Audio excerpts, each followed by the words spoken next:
Welcome everyone to episode 87 of Raw Sport. My name is Ahmed Al-Huli. We're back with another big one, Mr. Rick Glaser. How are you, sir? Good. Let's just jump right into it. A lot of stuff happened in the last couple of days and happened in Riyadh. It happened in Japan. It happened everywhere. So let's make it happen. Hot boxing. Lots going on. Biggest conversation from the weekend. Dmitry Bivol pulled off what many consider as an upset against Artur Beterbiev. What do you think was the key factor in that fight that got Bivol over the line, my friend? I think that he had a little better game plan than he had the first time. And I think I saw a little slippage in Beterbiev. He is 40 years old. And I think I saw a little slippage in him. He wasn't getting off like he was in the first fight. And he got a little tired there in the last third of the fight. He started well, and then we saw Bivol finished strong, especially in those middle rounds onwards. Did you notice any obvious shifts that Bivol made that gave him that advantage? The first fight he was counter punching more, trying to counter punch more. This fight he was punching more in between punches, in between Beterbiev's punches. I think he had more confidence to take the power of Beterbiev the second time than he did the first time. So he was able to punch in between his punches rather than try to counter punch him, I believe. Makes a lot of sense. Where to for Beterbiev now? He's 40 years old. Do you think he can come back? They're going to do a trilogy. It was two unbelievable 24 rounds of great action. It could have went either way in both fights. It's going to be a rematch. There's no question about it in my mind. A trilogy. Yeah, that was announced on the night pretty much. After the fight, he put his three fingers up and said to him, rematch. But what I'm saying is, do you think he can come back from that at 40 years old? I don't know. One more training, that much more damage in this fight. One more training camp. I don't know. I mean, I think maybe he left the best of himself in the ring the first time. Don't know. It's hard. He'll be probably 41 years old by the time they do the rematch, the trilogy. What do I think? I think he's always got a shot to win, but I think Bivol will win for the third time. Win a third fight. Yeah, I agree. I think Bivol's worked him out, and he can take his power. I think he's heading down the path of victory when they win that fight again. All right, Joseph Parker's knockout statement, big win against the boogeyman Martin Bakole. Was this a case of Parker putting on a great performance, or Bakole was just simply a match underdone, overwhelmed, underprepared? Unprepared. Didn't know he was fighting. Literally got off the couch. He may have been in a gym, but he wasn't training for a fight, and it showed it. The weight, the stomach. I tell you the difference. The difference is if Parker would have thought he had been training, it was where he had 10 weeks preparation. He wouldn't be able to do the things that he did do, not because of Bakole letting him do them, was because he wouldn't have taken those chances. But he saw that he didn't have much. He was flat, and we saw the result. Absolutely. I mean, he got punched. I think he got hit with that overhand right or whatever it was. Yeah, knocked out his equilibrium and. No. Before that, he hit him flush, and then he just shook it away, and then after that, he threw that overhand right. He knocked. I think I didn't even see the contact, to be quite honest with you. But it looked like he was in for a good time, not a long time. But anyway, Parker now holds the interim title, the WBO interim title. What's next for him? He's been waiting on a lot recently. Got 4 big wins in a row. Ajit has 3 big wins in a row, even bigger. Those quality of those wins are bigger than Parker's. I'd love to see Ajit fight Parker, be honest with you. Really? Yeah, the problem is the interim titles, you can't unify them, and one is the interim WBC champ, one's the WBO champ. I mean, somebody's got to fight Usyk. I don't know who's going to fight Usyk. I probably going to be first is probably going to be Parker. Okay, Usyk and Parker. Interesting, because I think Parker does deserve a title shot. He does. He's beaten. He does. He's beaten Wilder, Zhang, and yeah. People forget this. He was the WBO champion at one time. He beat Andy Ruiz to win the vacant title. Yeah, so he's got a good chin. He can punch. Good complete fighter. Be interesting. How much credit do we give Parker for taking the last minute replacement on like one? I don't give him any credit at all. He was going to get big money to fight Dubois, and he got the same purse, and he knew the guy was in no shape. I don't give him any credit for that. Do we know the purse? No, but it was millions. Because it was reported Bakole got paid $4.5 million apparently. $4 million total with Boxer. With Boxer. Okay. So with Boxer, $4 million total. Okay, well, it's a lot of money to spend in Congo. It'll go a long way. Yep. Some controversy on the night. Split draw between Carlos Adames and Hamza Sheeraz. What did you think of the fight? I had a draw 6-6. I was very disappointed in Sheeraz, but I still thought it was a draw. I thought I gave him 6 rounds and the other guy 6 rounds. It was for no point deductions, no knockdowns, no penalties. Just, it was, a lot of people thought the other guy won, Adames. I didn't see it that way. I thought it was a fight that was a draw, 6-6. Hamza broke his hand. He caught a lot of punches on his gloves. Did you see where he broke his hand in the fight? I heard that he broke his hand. I didn't physically see where he did break his hand. I mean, I was looking. I watched the whole fight, but I couldn't tell where he broke his hand.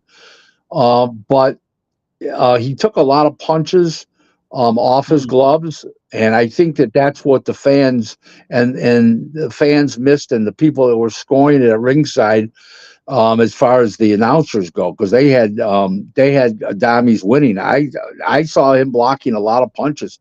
I was impressed. I was impressed with Sheeraz to a certain point, but I was disappointed because I thought he'd have more offense than that. What do you think he did? Well, you just said he'd have more offense. He seemed like he lacked confidence.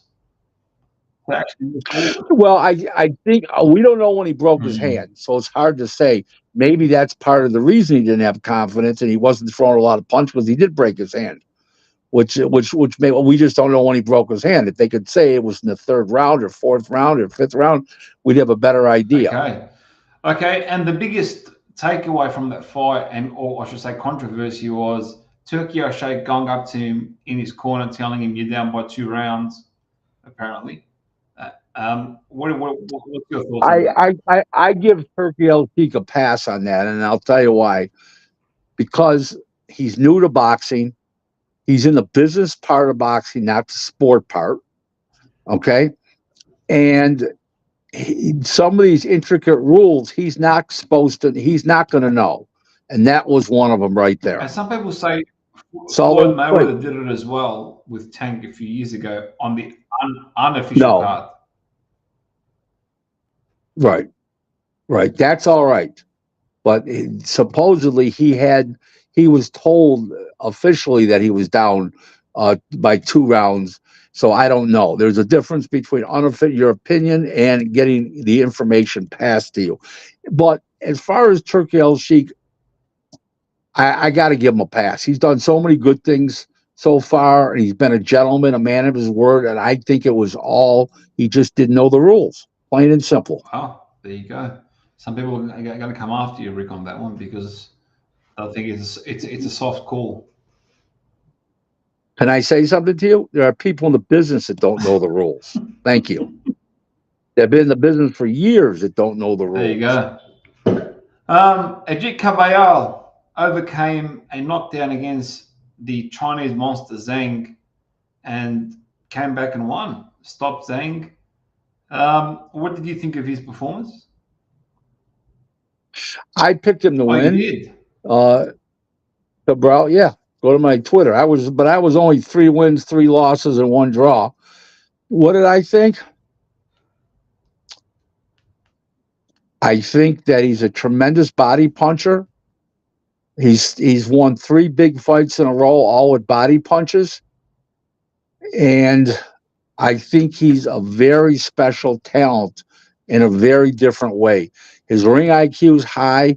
He doesn't look like he's a great fighter when you look at him. In other words, when you see him physically fight, he doesn't look like a great fighter. But he does so many things. His ring IQ is so high. His body punches are great. His balance is really good. And obviously he's got a lot of heart because he went down and got back up. And Zhang is he can punch. It's one thing he can do is punch. He went down and got back up. Got to give him a lot of credit. He really looked good in winning the WBC interim heavyweight title. Well, Kabayel is developing a reputation of becoming a vicious body puncher. So that in itself says something in the heavyweight division because, as you know, all heavyweights are one punch away from winning.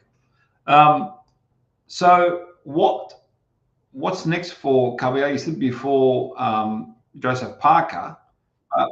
Well, I think Parker should get the big fight, and I think Kabayel should fight somebody else. Maybe I don't know who, but maybe a Dillian White, maybe somebody like that. What's the advantage of doing so, Rick? I mean, how does that progress his career? It's called millions of dollars. They're fighting for money. Remember, lines up the pockets. Who's going to put it on? Probably Turkey. In Saudi again. Nothing wrong with Dillian White. Yeah. I think he's created a home over there for himself. 3 big wins by knockout in a row. Makes good fights. When it's on the deck, got up. I mean, can't miss. Absolutely. Zhang was gaining serious momentum before this loss. How much of a setback is this for him? Especially, I think he's 40 years old as well. When you're 40 years old, and you're balding, it's a big setback. What's the baldy part got to do with him, mate? It's a sign you're aging. I mean, there's these young people that are bloody baldy. Come on, Rick. They're aging. Yeah, well, there you go. So Zhang is limited with his options moving forward, Rick? I think he'll be in a big fight again. I just don't think he's going to beat the top dogs. Wow. Kabayel now, as you said, he's had some significant victories recently. Where's it put him now? Like, if you say, is he top 5 heavyweights in the world? Absolutely. Okay, interesting. Unequivocally. Interesting. What do you think of the overall event in Riyadh and the coverage? I thought it was a brilliant idea to put the 6,000 people there in the smaller stadium. It seated 6,000 because it was, you could hear the sound. You could hear everybody cheering and stuff like that. Where you go in a bigger stadium like that, you get that echo sound. You don't get the cheering. What do you part. say to people that say that they had to downsize due to the lack of demand? Well, I don't think that's the case. I think they should have been the 6,000 seat building from the beginning. That was the real mistake. I'm going to play devil's advocate here, Rick. You're announcing in a 25,000 seat stadium. You only then last second day before the fight, you bring it down to a stadium that barely fits 7,000 people. Looking from the outside, that's a significant. Well, I'm just saying what others are saying here. People are saying that's a significant failure on Turkey's behalf because they couldn't sell the fight. I don't look at it that way. I look at the opposite way around. That's where it should have been to start with. They haven't done any big crowds over there yet. So the greatest fight in boxing history happens in Saudi. They can't sell. Well, that's because maybe it shouldn't have been there to start with. It should have been in Cardiff, Wales, in that big soccer stadium. Wembley. It should have been. Yeah, That would have sold yeah, 100,000 tickets there easily. Yeah. right. That's the point. It was always in the wrong So then, place. can we go down the mindset of boxing cards in Saudi for the near future are going to be in big TV studios? I don't know what their plans are. I know one thing. I would mix some of them up in Saudi. I would do some of them in the United States and do some of them in the UK. That's all. That's a diplomatic answer, It's Rick. that Come on. simple. I'm going to push you a bit. That's pretty diplomatic. Is it? No, that's certain fights belong in England. Certain fights belong in the United States, and some of them. I'm not saying they belong in Riyadh, but they want some shows in Riyadh. That's all there is to it. Interesting, because that's definitely the consensus out there that the Riyadh's become the stadium. Future fights, or Riyadh in general, fights in Riyadh is happening in a big, oversized TV studio, and that's the path forward. Is they are TV cards, hence why the pay-per-view is so low and so on and so on. That's what the internet's saying, basically. All right. Other than that, actually, something came up, Rick. There's been whispers around town, and this is pretty controversial from an industry level. We're hearing boxing scene has been banned from attending these events in Saudi and reporting on the cards there. Did you hear anything about that? I've heard from two people. I didn't look into it myself, but if it's true, I'm very disappointed in Turki Sheik. What's the benefit in doing so? Because why would he do that? I don't know. I maybe he thinks he's going to strengthen Ring Magazine by suffocating boxing scene. I don't, the Ring website. I don't know. I can't tell you if that's his reason, but it's a short-sighted look at things. Let's put it that way to you. Did you see during the coverage when he was talking to the DAZN presenter? I can't remember his name, and he was yelling at instructions in Arabic to his friend Ali. Yeah, I was. He's a character. There's no question about it. I met him in Vegas back on August 10th at the Virgil Ortiz and Bochuk fight. I met him ringside, and my wife had a great line about him. I says, "Hi, you just met Turki Sheik." She's, "Yeah, okay, but does he realize he met you?" Pretty brave. Virgil Ortiz. What a performance against Madrimov. Big fight. What are your thoughts on his performance? Well, I got to tell you something very interesting in this fight. When I saw him fight Bochuk, he was down twice, and he looked like he had a very, very, very low ring IQ. All of a sudden, he looked like a Crawford, a Bam Rodriguez, a Oscar Collazo, a Usyk with a super high ring IQ. Well, where was that ring IQ at August 10th when he fought Bochuk? What do you think? I mean, he looked like two different fighters. He just looked like completely two different fighters. What's changed since then? The ring IQ, completely different.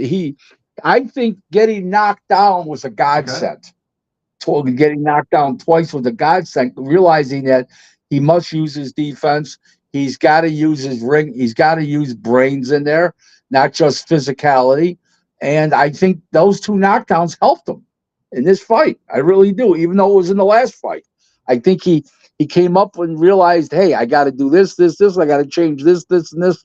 Or I'm going to find myself on the deck two more times in this fight. And I think that was a big part of his victory. Where to from the weird way to look at it, but it sure seems that way, doesn't it? Absolutely. Yeah, I mean, he's got a great corner too. That definitely helps. Well, that's the point. They worked with him. Robert Garcia is a great trainer. Has been. If I had to name the two best trainers in boxing right now, I in no particular order, I would say Robert Garcia and Bomac. And I'm not saying one's better than the other, but those are the two best trainers that I'm aware of right now. Garcia's been one of the best trainers in the game for a long, long time now. I think he's and Bomac's been that for about 8-9 years now. But I think Garcia's been overlooked as well over the years. I mean, he didn't win a few Trainer of the Year awards. He lost them to Freddie Roach a few years back. I think they were really controversial. But anyway, I think he's one of the more complete and all-round trainers, and he was a world champion himself. They produced the fighters that have come out of PG.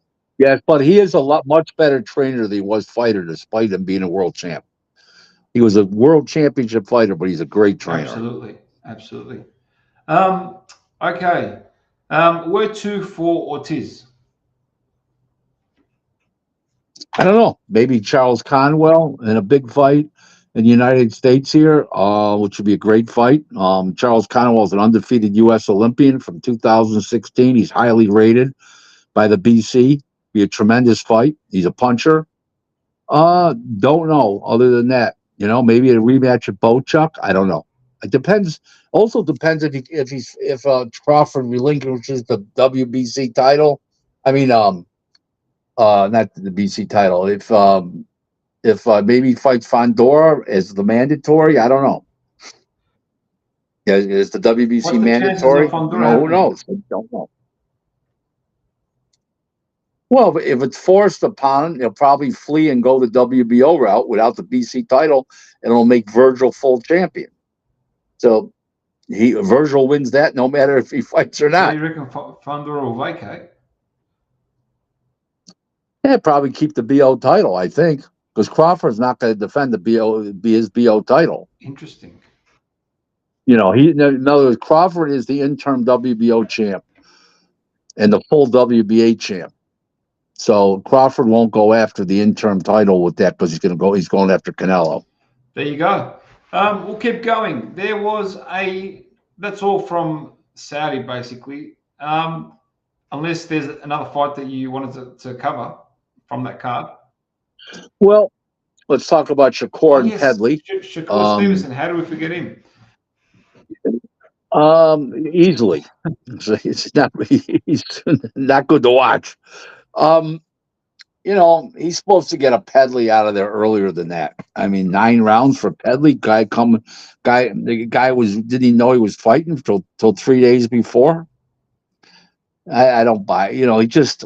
He's got to go out across the ring when you're fighting a guy like a Pedley, a limited guy, glorified, overachieving domestic fighter. You got to walk across the ring literally walk across the ring like Mike Tyson did, and start working the guy over immediately. Not let the guy linger. Not let the linger. Did he carry him, or was he couldn't get rid of him? No. Couldn't get rid of him. That's all there was to it. And Shakur needs to be in a big fight where he's pressured. Okay. He needs to be in a big fight. He needs to fight. He's not going to fight Keyshawn Davis, but he needs to be in a Tank Davis fight, something like that. No question about it. And you know what? Tank's supposed to be fighting him too. So that's a natural fight that probably won't happen because it's too natural of a fight. And then the other fight that was the fight of the night in terms of give and take and tenacity was Callum Smith beating Joshua Buatsi. And that was a sensational fight. That was a great fight. If we go back to Shakur Stevenson, right? What's his story? He's got unbelievable hand speed, and he turns it on. When he turns it on, it looks amazing. But he just couldn't get him out of there. Why? I don't know. He's not aggressive enough. He stands and poses too much.